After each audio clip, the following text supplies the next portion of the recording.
In Zimbabwe, they've got this instrument called the mbira. When you look at the instrument and you look at the piano, it doesn't look the same, but the instrument is called an African thumb piano. But here we are using thumbs. I'm using my 2 thumbs and I'm using my right index, you know. So there's 3 fingers that you can use while playing the instrument. And this calabash is to amplify the sound. The bottle tops are making the percussive sound. And these are the voices of the children.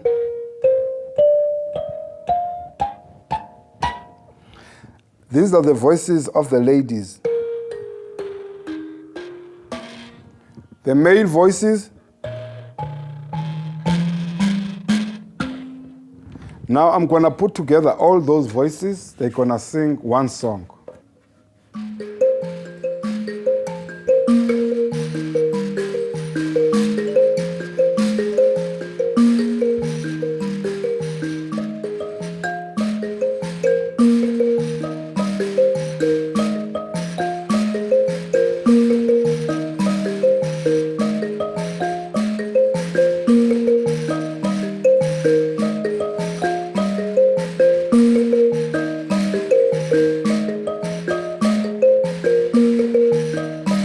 That's a mbira dzava dzimu. So in English they call it the notes of the ancestral spirits. Because the instrument, they use it many bira ceremonies in Zimbabwe. They are using in religious ceremonies and the bira ceremony. And also when they are happy, they will play the instrument. So this one is called nyonga nyonga. The difference with this one and the mbira, this one doesn't have any of the treble clef. That one has got a treble clef and the bass clef. So this one, it comes from Mozambique, but it was popularized by the Zimbabweans, and most people think that this instrument comes from Zimbabwe. And the name of the instrument is called nyonga nyonga, because Nyonga is the district where this instrument is originally from in Mozambique.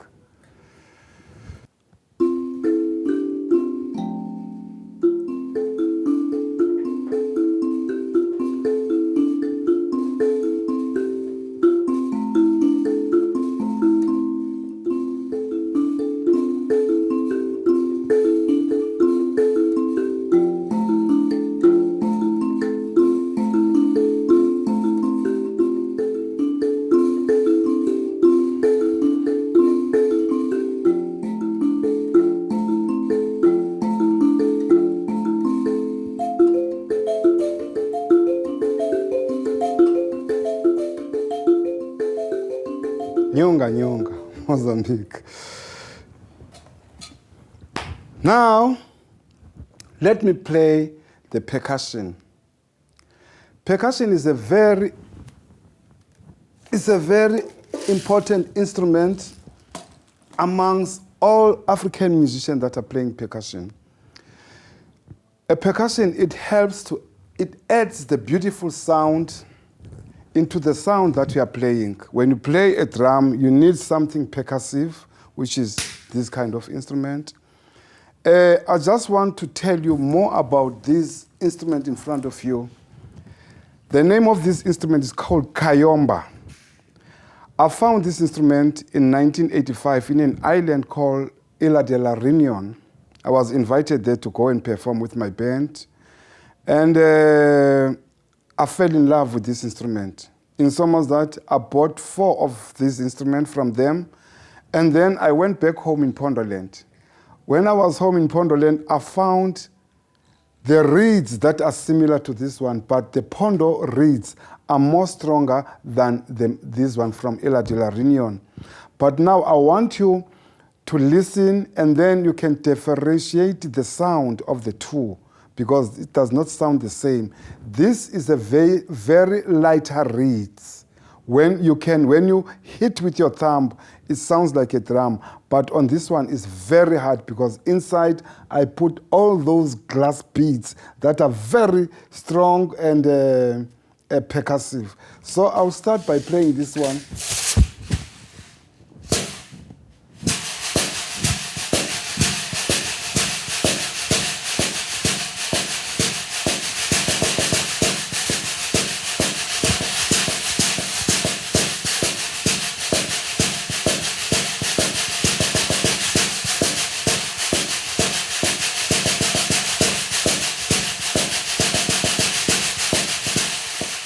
Now, you can imagine the steam train.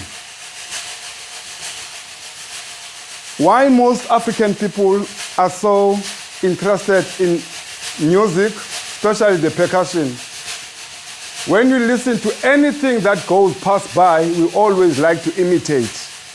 Now, the steam train, you know, it moves like Papa abandona balambile Papa abandona balambile Papa abandona balambile Papa abandona balambile abandona balambile Papa abandona balambile Papa abandona balambile Papa abandona balambile Papa abandona balambile. So what I'm trying to say is easy for the children and for adults to learn music. You first sing what you play, then it becomes very easy. But if you don't sing, it's going to be very difficult because you don't know the melody of the song that you're singing. But once you know the melody and you apply that melody, transposing to the instrument, so abantwana balambile, abantwana balambile, xekwazana pheki papa, abantwana balambile.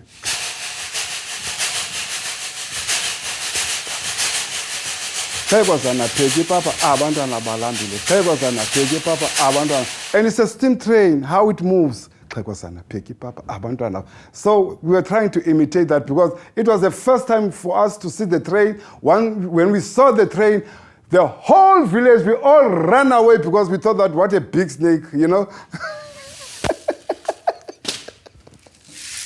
So these are the ones that I've made myself, that one from Reunion. But I want you've heard that one, but listen to this one now.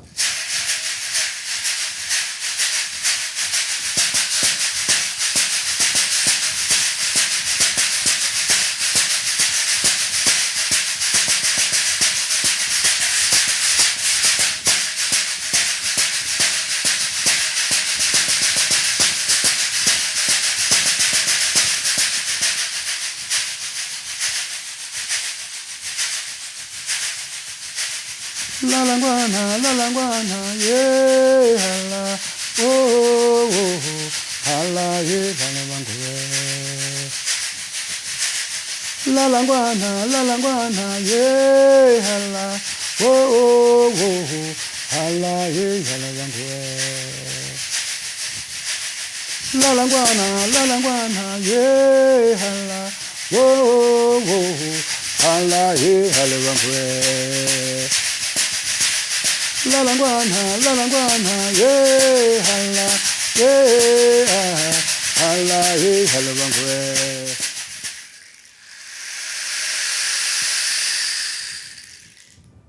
So they are different in sizes.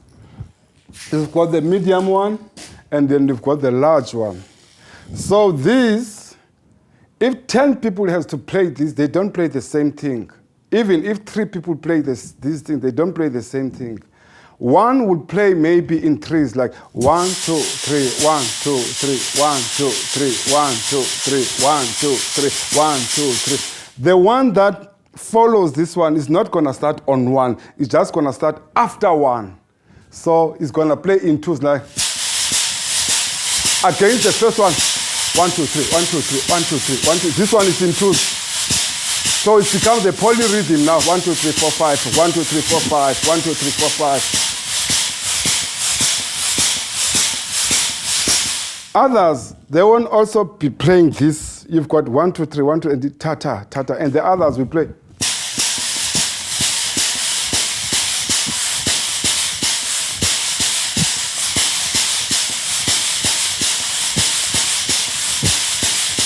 If you put all those rhythms, 3 of them together, you lay after another, you will hear beautiful things that are coming, you know? Beautiful, beautiful. So that is why in music you cannot do the same thing. Other people, especially in African music, you've got to interlock. That's what makes African music so interesting. Even in terms of singing, when we sing, we've got to come up with most of the multiple entries to make our music so nice. One who leads the song, he starts, there's other one underneath leading also the song. There's one opposite now that is also singing. So at times you happen not to know who's the leader of the song because everybody is leading the song, but there is a leader, you know.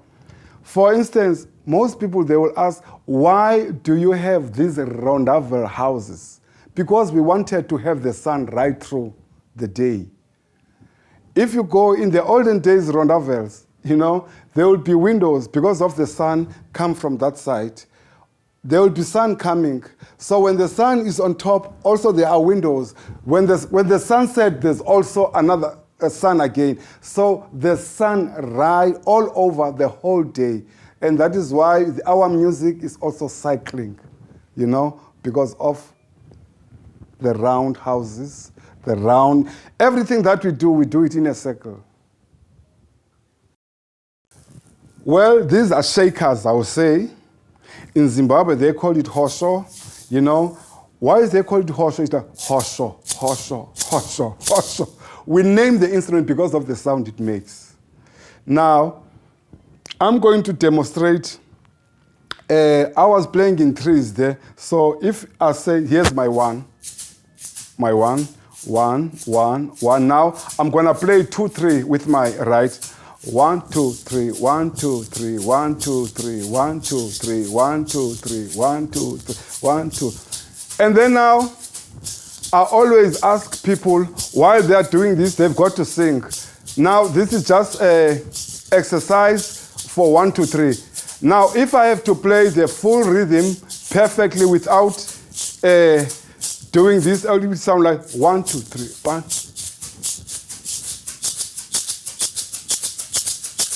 One, two, three, 1, 2, 3, 1, 2, 3, 1, 2, 3, 1, 2, 3, 1, 2, 3, 1, 2, 3. Yeah, yeah, yeah, yeah, yeah, yeah. Oh, man, mankele, ho, tente, ha. Tente, ho, tente, ha. Tente, ho, tente, ha. Tente, ho, tente, ha. Tente, yeah, yeah, yeah, yeah, yeah, yeah. Oh, man, mankele, yeah, yeah, yeah, yeah, yeah, yeah. Oh, man, mankele, ho, tente, ha. Tente, ho, tente, ha. Tente, ho, tente, ha. Tente, ho, tente, ha. Tente, ho. So you cannot play a percussion without singing. It also helps you to understand your instrument. So this is Uhosho. Now I'm going to play this one. People, they call it shikere in most countries. And when I play this one, usually the shikere, this is how they play.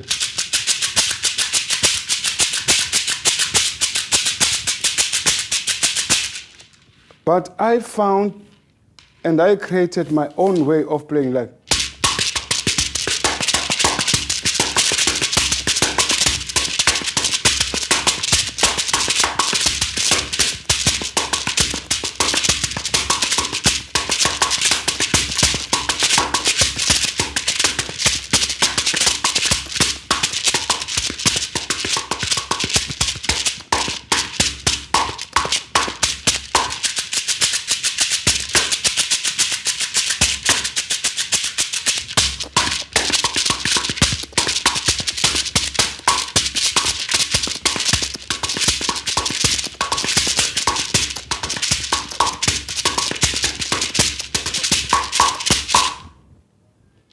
And it's just a technique. There's nothing, it does not harm. My hands are very soft, you know. It's a matter of, you know. Now let me go to Nigeria. You see, this is what I like about African music, is that African continent is so huge with so many different instruments and so many different languages that are spoken. Now, you learn so much apart from playing music, but the language and the songs. So this one, it comes from Nigeria, and they call it a talking drum. How you play, you put it around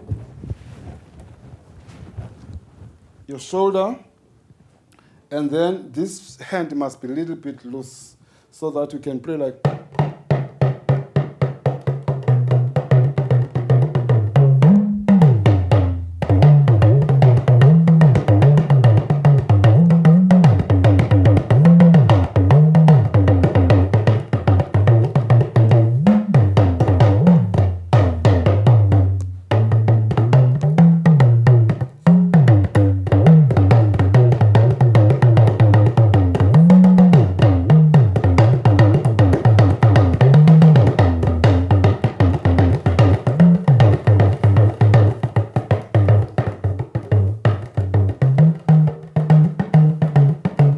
Talking drum, Nigeria.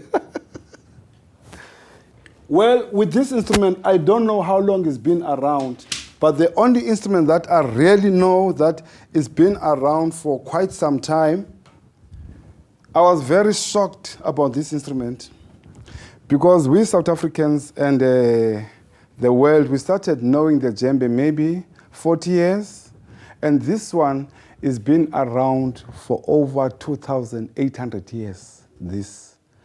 When West Africa used to be ruled by Sunjata Keita of Mali, most of those countries were under Malian Empire. Now, this is where the instrument was created by the Malian people, which is Malinke. And this, they call it a djembe drum. It's a beautiful instrument because when you play in the middle, it produces another sound. When you play on the edge, it produces another sound. When you hold your hand and play also, it produces another sound. And this drum is made out of a goat skin and the iron, and then this string, that's it. And everything is being carved. So while playing, just a very simple rhythm, that's the bass, that's a tone, that's a slap. Then now I'm doing what we used to play when we were very young. We grew up with the rhythm.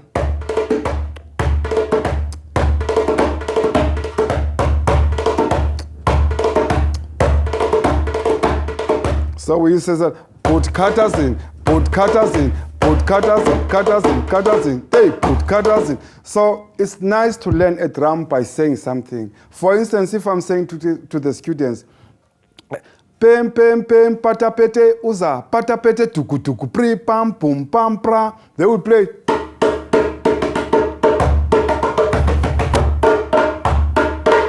And then I'll say, pum patapete pum patape. The next one now is not going to play the same thing that of the one that is playing first. It's going to play a different one. Patape, patapete, pum, patape, pum, patapete, pum, pum. Against that one. Then the third one, 1, 2, 3, 4, 5, boom, 1, 2, 3, 4, 5, 1, 2, 3, 4, 5, boom, 1, 2, 3, 4, 5, boom. Then the fourth one now, which is the person who's playing the variation of all the different parts that is being played. It will sound.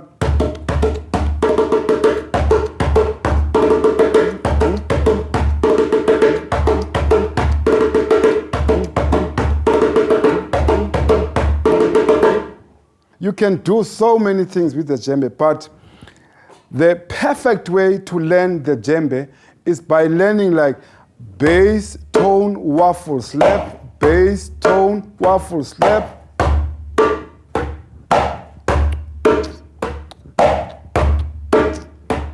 Now, I'm gonna change and advance. Bass, tone, waffle, slap, boom, taka, boom, dokuta, boom, dokuta, boom, pata, pata, boom, dokuta, boom, kurakuta, boom,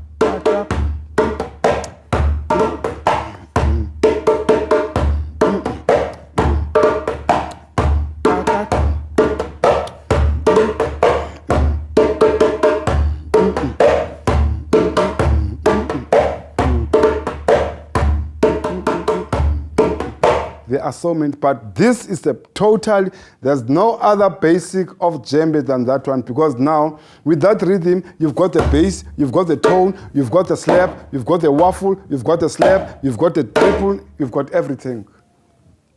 So learning a djembe, those are the things that you must master, because once you master that now, and then you've got to play first.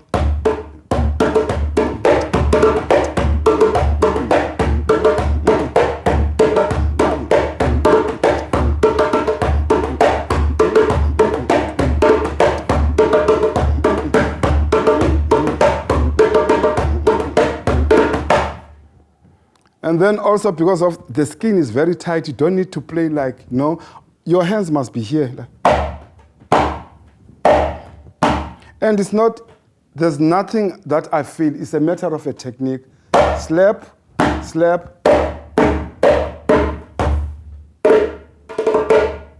So this is the djembe. Now I'm gonna play a drum which we call it umasengwana. To ukusenga is to milk the cow. You know how when you milk the cow, first of all, you go and first wash your hands before you could touch, the what to call of the cow, and then you start, milking. Now, most people, especially the Zulus and the Xhosas, this is the instrument that they use a lot. And then now you find this instrument is mostly used in Brazil, and how you play is like.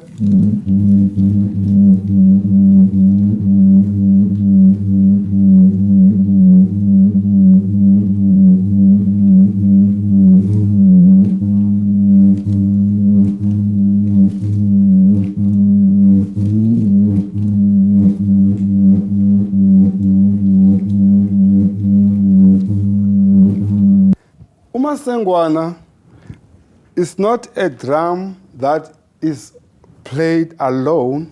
No. Umasengwana accompanied this one. So one would play, because usually this one, you play and sing. Sorry.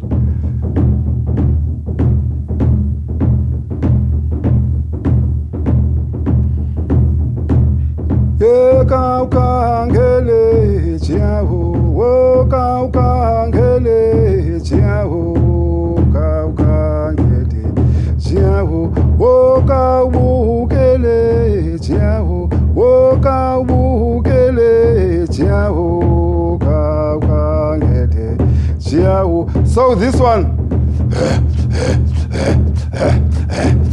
Masengwana.